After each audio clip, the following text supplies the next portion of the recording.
अच्छा आप ये बताएं कि आप थिएटर में अपना उस्ताद किसको मानते हैं? हाँ ਮੇਰੇ ਤੇ ਡਾਕਟਰ ਸਾਹਿਬ ਯਾਨੀ ਕਿ ਮੈਂ ਡਾਕਟਰ ਸਾਹਿਬ ਦੇ ਕੋਲ ਹੀ ਜ਼ਿਆਦਾ ਰਿਹਾ, ਉਹਨਾਂ ਦੇ ਨਾਲ ਹੀ ਕੰਮ ਕੀਤਾ ਹੈ। ਉਹਨਾਂ ਨੇ ਮੈਨੂੰ ਯਾਨੀ ਕਿ ਕੀਤਾ ਗਰੂਮ ਵਗੈਰਾ, ਠੀਕ ਹੈ ਜੀ, ਉਹਨਾਂ ਦਾ ਹੀ ਕੰਮ ਕੀਤਾ। ਬਾਕੀ ਉਸਤਾਦ ਸਾਡੇ ਕੇ आपको पूरे के पूरे को ग्रूम किया उन्होंने?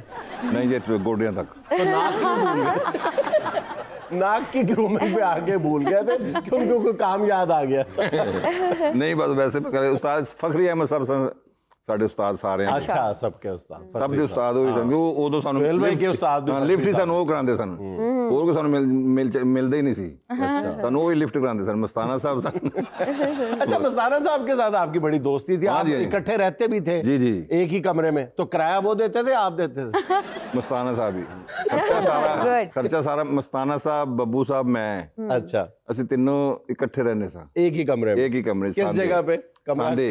सांदे में। अच्छा ਓਪਨ ਅਸੀਂ ਡਰਾਮਾ ਕਰ ਰਹੇ ਸਾਂ ਬੌਸ, ਠੀਕ ਹੈ ਜੀ। ਉੱਥੋਂ ਪੈਦਲ ਅਸੀਂ ਜਾਂਦੇ ਸਾਂ ਤਿੰਨੇ, ਅੱਛਾ। ਮੈਂ, ਬੱਬੂ ਤੇ ਮਸਤਾਨਾ ਸਾਹਿਬ। ਇੱਕ ਦਫਾ ਅਸੀਂ ਗਏ ਤੇ ਉੱਥੇ ਚਾਬੀ ਭੁੱਲ ਗਏ ਕਿਧਰੇ ਥੀਏਟਰੀ ਘਰ ਦੀ, ਅੱਛਾ ਠੀਕ ਹੈ ਜੀ। ਹੁਣ ਉੱਥੋਂ ਚਾਬੀ ਤਾਲਾ ਲੱਗਿਆ ਤੇ ਉਹ ਚਾਬੀ ਕੋਈ ਨਹੀਂ, ਤੇ ਬੱਬੂ ਕਹਿੰਦਾ ਚਾਬੀ ਤੇ ਮੈਂ ਭੁੱਲ ਆਇਆ, ਹੁਣ ਥੱਕੇ ਟੁੱਟੇ 5 ਮੀਲ ਦਾ ਸਫ਼ਰ ਪੈਦਲ ਕਰਕੇ ਆਏ ਆ, ਮੱਤਾਂ ਵੱਜੀ ਐਵੇਂ।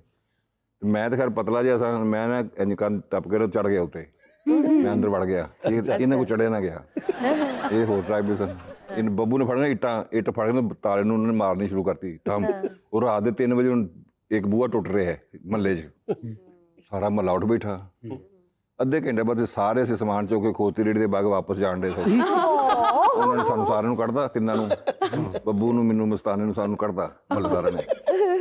ਉੱਥੇ ਖੋਤੀ ਰੇੜੀ ਮੰਗਾਈ, ਉੱਥੇ 2 ਰਜ਼ਾਈਆਂ, ਇੱਕ ਤਕੀਆ, ਇੱਕ ਚੁੱਲ੍ਹਾ। ਉਹਦੇ ਤੇ ਨੀਂਦ ਪੂਰੀ ਕਰਦੇ ਜਾ ਰਹੇ ਹੋਰੇ ਕਿੱਥੇ ਜਾ ਰਹੇ ਅਸੀਂ? ਉੱਥੇ ਰਜ਼ਾਈ ਲਈ ਖੋਤਾ ਕਹਿ ਰਿਹਾ ਕਿ ਅੱਜ ਸਹਾਰਾ ਨੂੰ ਜਾਓ, ਉੱਥੇ ਸਵਾਰੀਆਂ ਸੁੱਤੀਆਂ ਨੇ।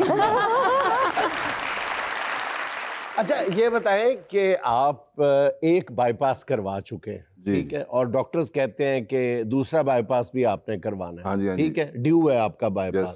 सिगरेट आप छोड़ते नहीं है, दूसरा बाईपास की तैयारी कर रहे हैं, तो आपको ये बाईपास की कोई ऑफर आई हुई है, ऑफर लगी हुई है, फ्री है, क्या चक्कर है? क्यों शौक है आपको बाईपास डॉक्टर क्यों नहीं छोड़ते सिगरेट आप? ਮੈਂ ਤੁਹਾਨੂੰ ਇੱਕ ਦੱਸ ਰਿਹਾ ਕਿ ਤੁਸੀਂ ਅਮੂਮਨ ਬਚਪਨ 'ਚ ਸੁਣਿਆ ਹੋਵੇਗਾ ਕਿ ਫਿਲਮਾਂ ਦੇ ਵਿੱਚ ਹੁੰਦਾ ਸੀ ਕਿ ਇਹ ਛੋਟਾ ਬੱਚਾ ਹੈ, ਇਹਦੇ ਦਿਲ 'ਚ ਸੁਰਾਖ ਹੈ। ਉਹ ਸਿੰਪਥੀਜ਼ ਵਿਨ ਕਰਨ ਵਾਸਤੇ ਉਹ ਫਿਲਮ ਐਸੀਆਂ ਬਣਦੀਆਂ ਸਨ, ਠੀਕ ਹੈ। ਮੇਰਾ ਦੇਖੋ ਇਸ ਉਮਰੇ ਦਿਲ 'ਚ ਸੁਰਾਖ ਹੋ ਗਿਆ। ਸੀਰੀਅਸਲੀ? ਹਾਂਜੀ, ਉਹ ਕਹਿੰਦੇ ਦਾ ਆਪਰੇਟ ਹੋਏਗਾ। ਮੈਨੂੰ ਡਾਕਟਰ ਨੇ ਕੱਲ ਕਿਹਾ, ਉਹਨੇ ਕਿਹਾ ਅਗਰ ਆਪਰੇਟ ਹੈਗਾ ਇਹ ਬੜਾ ਰਿਸਕੀ ਹੈ, ਠੀਕ ਹੈ, ਇਹ ਕੁਝ ਵੀ ਹੋ ਸਕਦਾ ਹੈ। ਸਹੀ। ਤੇ ਵੈਸੇ 1 ਸਾਲ ਹੈ। ਮੈਂ ਕਿਹਾ ਫਿਰ ਸਾਲ ਹੀ ਠੀਕ ਹੈ। अल्लाह ताला जिंदगी से मैं क्या फिर साल ही ठीक है भाई, मैं रिस्क लेंदा। लेकिन मेरी एडवाइस है आप करवा लें, इंशाल्लाह आपका सक्सेसफुल होगा। सर मैं ना आसिफ साहब को एक जगह पे ना इवेंट पे ले गया। मैंने इवेंट मैनेजमेंट का ऑफिस खोला हुआ था, तो आसिफ साहब को मैं ले गया। अब आगे गए हैं तो आगे फैमिलीज ही फैमिलीज बैठी हुई हैं। अब मैंने और अमानत चंद साहब ने एंट्री की। आसिफ साहब ने सिर्फ फैमिली देखी, मुझे देख के कहते हैं वो मैनू किथे ले आए हैं, मैं तो फैमिली फनकार ही नहीं गा। और वेरी सीरियस नोट ये बताएं कि 80 की दहाई जो है वो स्टेज था पाकिस्तान का, वो गोल्डन एरा था उसका ना, और फैमिलीज आती थी, धड़ाधड़ आती थी। उसके बाद आहिस्ता आहिस्ता जो वल्गैरिटी ने अपना कब्जा करना शुरू किया तो फैमिलीज ने रुख करना छोड़ दिया। उसकी वजह आप थे? 2-3 और भी थे। ਸਾਰੇ ਇਸ ਮਾਮ 'ਚ ਸਾਰੇ ਨੰਗੇ ਨੇ ਜੁਨੈਦ ਸਾਹਿਬ। अच्छा, ਜਿਹੜੇ ਅੱਜ ਕੱਲ ਬੜੇ ਸ਼ਰੀਫ ਨੇ ਨਾ, ਉਹ ਵੀ ਪਹਿਲੇ ਮੇਰੇ ਵਰਗੇ ਸਨ। अच्छा, उसके वो एक्टर जो बाकायदा फाशी, उरियानी और गंदगी फैलाने के सबसे बड़े प्लेयर है ना, वो अपने इंटरव्यूज में उतना ही ज्यादा कंडेम कर रहे होते हैं फाशी उरियानी को। खुद उनके ड्रामे क्लिप देखें तो शर्म आती है। ਇੱਕ ਦਫਾ ਮਹਿਫਲ ਥੀਏਟਰ ਦੇ ਵਿੱਚ ਨਾ, ਕੋਈ ਥੀਏਟਰ ਦੇ ਉੱਤੇ ਕਾਨਫਰੰਸ ਹੋ ਰਹੀ ਸੀ, ਤੇ ਸਾਰੇ ਤਕਰੀਰਾਂ ਕਰ ਰਹੇ ਸੀ, ਇਹ ਹੈ ਤੇ ਉਹ ਹੈ ਤੇ ਇੰਜ ਤੇ ਉਂਝ। ਮਸੂਦ ਅਖਤਰ ਸਾਹਿਬ ਅੱਲਾ ਜੀ ਨਸੀਬ ਕਰੇ, ਉਹਨਾਂ ਨੇ ਸਾਨੂੰ ਬਹੁਤ ਜ਼ਿਆਦਾ ਲੈਟ ਡਾਊਨ ਕੀਤਾ। ਅੱਛਾ। ਜਿਹੜੇ ਵਲਗੈਰਿਟੀ ਦੇ ਹਵਾਲੇ ਨਾਲ ਨਾ, ਨਿਊ ਕਮਰਜ਼ ਨੂੰ ਨਾ, ਸਾਨੂੰ ਅਸੀਂ ਫੀਲ ਕਰ ਰਹੇ ਸੀ ਵੀ ਸਾਨੂੰ ਕਹਿ ਰਹੇ ਨੇ, ਉਹ ਬਹੁਤ ਜ਼ਿਆਦਾ ਲੈਟ ਡਾਊਨ ਕੀਤਾ। ਤੇ ਹੁਣ ਮੈਂ ਇਸ ਗੱਲ ਤੋਂ ਨਾ ਗੁੱਸਾ ਚੜ ਗਿਆ ਮੈਨੂੰ। ਮੈਂ ਕਿਹਾ ਯਾਰ ਇੰਨਾ ਵੀ ਕੀ ਹੋਈ। ਮੈਂ ਗਿਆ, ਮੈਂ ਵੀ, ਮੇਰੀ ਵਾਰੀ ਵੀ ਆਈ, ਮੈਂ ਵੀ ਗਿਆ। ਮੈਂ ਕਿਹਾ ਗੱਲ ਸੁਣੋ, ਇਹ ਜਿਹੜੀ ਜੁਗਤ ਹੈ ਇੱਕ ਬੜੀ ਗੰਦੀ ਜੁਗਤ ਕਰਕੇ ਨਾ, ਮੈਂ ਜਿਹੜੀ ਗੰਦੀ ਤਰੀਨ ਜੁਗਤ ਸੀ, ਮੈਂ ਕਿਹਾ ਇਹ ਜਿਹੜੀ ਜੁਗਤ ਹੈ ਇਹ ਜਵਾਦ ਵਸੀਮ ਨੇ ਕੀਤੀ ਹੈ। ਇਹ ਮੇਰੇ ਕੋਲ ਸਬੂਤ ਹੈ, ਦੇਖ ਲਓ। ਤੇ ਹੁਣ ਤਾਂ ਸਾਡਾ ਕੀ ਕਸੂਰ ਇਹਦੇ 'ਚ?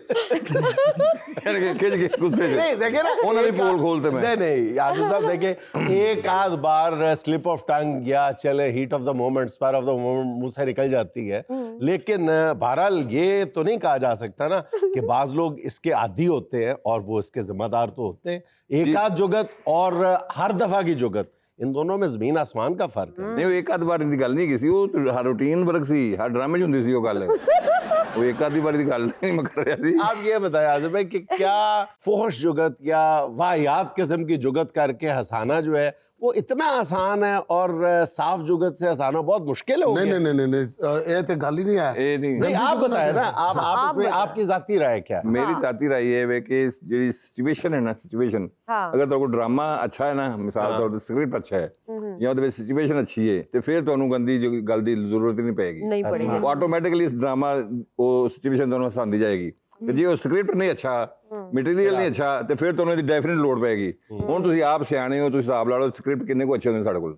ਨਾ ਫਿਲਮ ਵਾਲਾ ਕੋਈ ਰਾਈਟਰ ਚੰਗਾ ਹੈ, ਨਾ ਕੋਈ ਡਰਾਮੇ ਵਾਲਾ ਰਾਈਟਰ ਚੰਗਾ ਹੈ, ਨਾ ਕੋਈ ਥੀਏਟਰ ਵਾਲਾ ਰਾਈਟਰ। ਮੈਂ ਇੱਕ ਅੱਧਾ ਬੰਦਾ, ਇਹ ਬੰਦਾ ਸਿਰਫ ਯਕੀਨ ਕਰ ਲਓ, ਮੈਂ ਇਸ ਵਾਸਤੇ ਨਹੀਂ, ਮੈਂ ਇਹਦੇ ਖਿਲਾਫ ਹੈਗਾ। ਮੈਂ ਬੰਦੇ ਨੂੰ, ਵਿੱਕੀ ਸਾਹਿਬ ਨੂੰ ਪਤਾ ਮੈਂ ਉਹਨਾਂ ਦੇ ਖਿਲਾਫ ਆ, ਇਹ ਪਤਾ ਸਾਰਿਆਂ ਨੂੰ ਪਤਾ ਹੈ।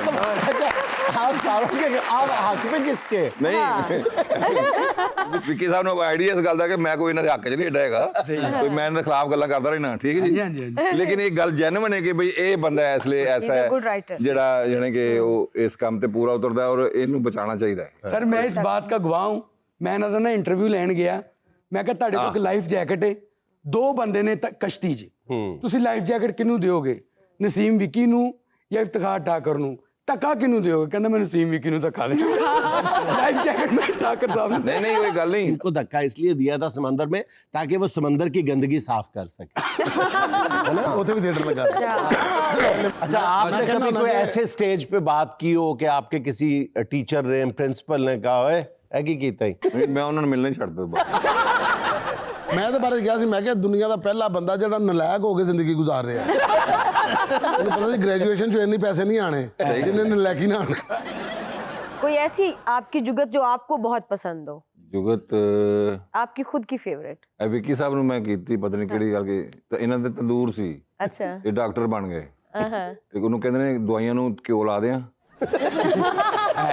ਇਹ ਵੀ ਪਹਿਲੇ ਨਾਈ ਸੀ, ਹਾਂ, ਤੇ ਬਾਅਦ 'ਚ ਕੁਰਬਾਨੀਆਂ ਕਰਨ ਲੱਗ ਪਿਆ। ਅੱਧਾ ਘੰਟਾ ਬੱਕਰੇ ਨੂੰ ਇੰਜ ਹੀ ਕਰਦਾ ਰਿਹਾ।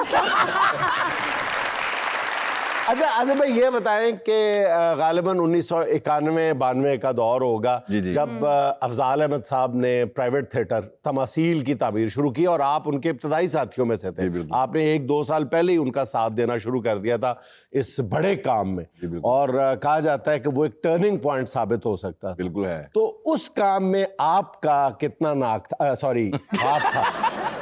अफजाल अहमद साहब ने जो काम शुरू किया ना जुनैद भाई, वो सचमुच टर्निंग पॉइंट था। अच्छा, अगर वो कामयाब भी हो गए उसमें, उन्होंने सब कुछ किया, ड्रामे को चेंज कर दिया, ड्रामे की पूरी हिस्ट्री चेंज कर दी। यानी कि वो एक ऐसा आदमी था अफजाल अहमद जुनूनी, जिसने पाकिस्तान के ड्रामे को इंटरनेशनली रिकगनाइज कराने में बड़ा अहम किरदार अदा किया और करना भी था, ठीक है। लेकिन वो अल्लाह ने मोहलत नहीं दी उसको, उन्होंने वो बीमार हो गए। और हम लोग, हमारी फील्ड अगर उनको फॉलो करती अफजाल अहमद साहब को, तो हम लोगों ने थिएटर चेंज कर देना था। अच्छा, और हमारा थिएटर जो है वो पूरी दुनिया में बड़ा ही रीजनेबल, बड़ा ही यानी कि जिस तरह फिल्म इंडस्ट्री होती है इस तरह बहुत का बड़ी उसकी शिनाख्त होती है, इस entertainment तरह का। हमारी प्रॉब्लम ये बन गई कि हमने अफजाल अहमद को फॉलो नहीं किया। हमारे पास वो सहूलियात नहीं थी, हमारे पास वो ब्रेन नहीं थे, हमारे पास वो प्लानिंग नहीं थी, हमारे पास वो चीज़ें नहीं थी। नहीं, अफजाल साहब को फॉलो ना करने की वजह कमर्शियलिज्म था।